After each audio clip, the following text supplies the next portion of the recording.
Okay, Diane. This is something that we call leash handling exercises along with the collar. The idea behind this exercise is to teach your dog to leash to the tension in the leash. I start my teaching with the prong collar not because I am advocating for it. It's because the collar works in the way that I need it to work. Eventually, you can do anything you want. So, ideally, I want something like this, like a wall, or even your car, or something that I will trap my dog in between me, right here, and the wall. The idea behind this exercise, I want my dog to understand tension in the leash. And tension means every time I feel tension, I have to yield to my leash right here. Yes, that much of applying tension. She needs to move in that direction of whatever that the leash is applying the tension. Again, I will trap her here. So one important thing before I do that, my leash has to be straight like this. Here we go. This much of tension. Watch. When I do this, yes. It's not about being harsh. That's zero. I mean, people have a lot of misunderstanding about this. No, it's not about you cranking and janking leashes. Watch. I don't move. You know that's one of the things that I have to be really, really careful about not moving, because if I move, she will take that as a cue, and she will move with me. And I don't want her to move with me. So watch this. If I move this way, I don't want her to do that. I want her to move with the leash, like right here. This is my chance.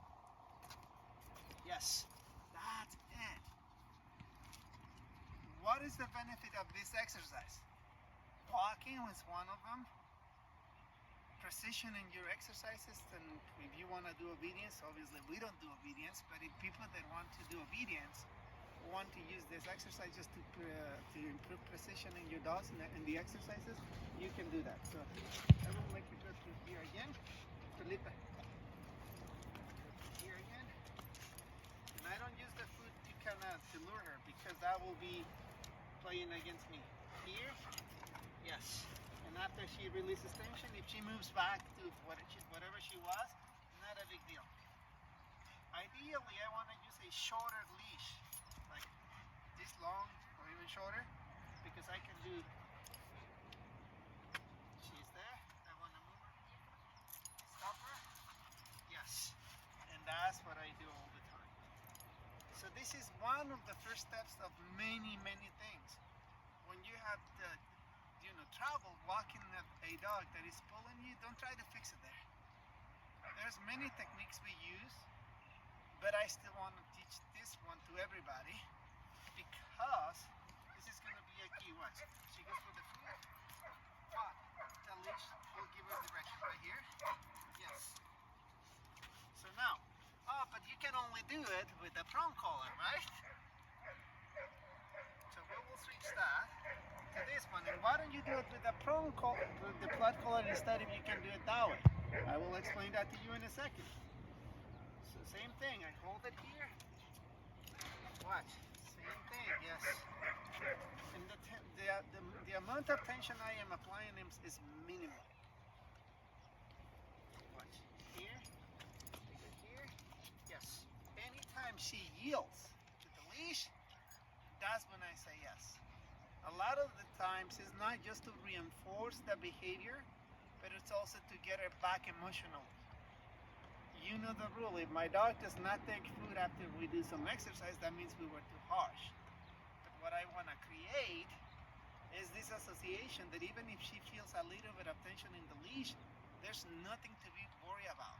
She can keep working with this exercise in this way, and she's not going to shut down. So we'll go back to the other collar.